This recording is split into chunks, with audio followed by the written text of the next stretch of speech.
Hey guys, Stefan Kesting from grapplearts.com. How to keep your opponent from passing your guard in just about every kind of guard situation. So this came from a conversation I was having with a training partner yesterday. And he was saying, Stefan, I'm working the butterfly guard and I'm getting the sleeve and the collar grip and I get it really deep. I get it super deep and the guys keep on passing my guard from here. So what can I do? And when we dug into it a little bit deeper, it turned out he was so fixated on getting the grip that he wasn't keeping his opponent worried. Yes, at this point, with that grip so deep, he has to worry. But as you see, Richie's also begun passing my guard, and now I should be worried, not him. Or you know, there's a million other guard passes he could use. The point is, if I get the perfect grip, I don't think this is the perfect grip for butterfly guard, but it's pretty good. If I get the perfect grip and stay there, he's going to figure out how to pass. Why don't you pass a different way, Richie? There must be a different way. Oh, look. If I just stay there, he's passed. It's true in closed guards, true in spider guards, true in every kind of guard. So here's what we spent a significant amount of time drilling, my training partner and I. And that was just getting a grip, and I was Richie, and Richie / me, the guy on his knees, he's just gonna move around. He's not gonna pass your guard, he's just gonna move. He's like a hungover zombie, moving to the left, moving to the right. And my job is to off-balance him all the time. I can pull him forward, I can push him back, I can move him to the left, I can move him to the right. I can put my foot on his hip, creating a counterpoint, and push and pull. I can kick his foot out a little bit. I can lift with a hook just a bit. I'm not trying to sweep him. I just want to keep him continuously off balance so that he's thinking about, oh, better post a hand, better bring my weight back, better bring my weight forward, as opposed to, I know this great guard pass that I can use against Stefan.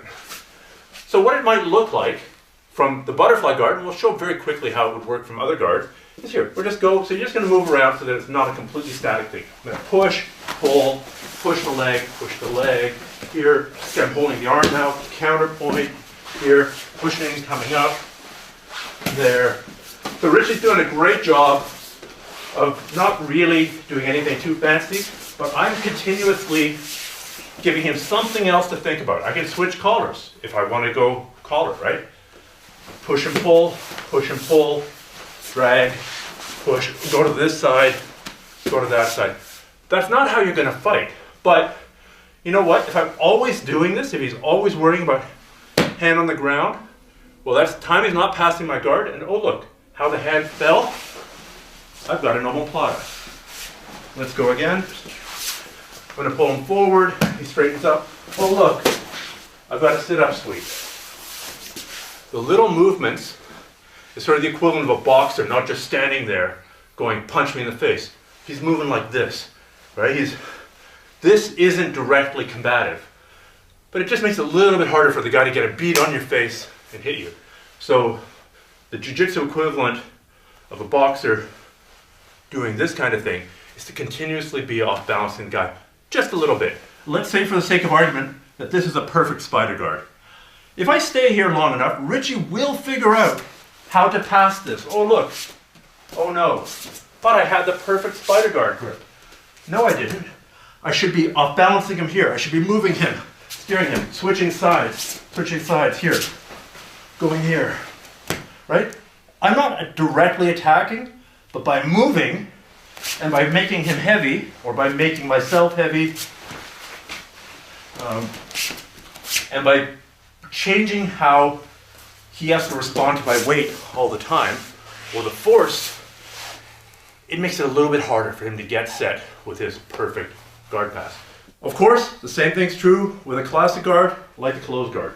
If I just sit here and do nothing, my level had better be way up here, and his level had better be down here, because he will set up his guard pass, even if I get the perfect grip. Let's say the sleeve and collar is the perfect grip. But if I can just harass him a little bit by pulling one moment, and then as he straightens up, push him, move him sideways, just try and get this grip free, try and do this. Just by continuously moving him a little bit, I give him something else to think about, other than setting up his guard pass. Like I said, it applies to any guard. It applies anytime you've got the guy in your guard. Just keep him moving. Keep him a little bit on the defensive. Keep his mind off the topic of passing your guard, and you'll find it a lot easier to set up your own attacks and to stop his guard passes.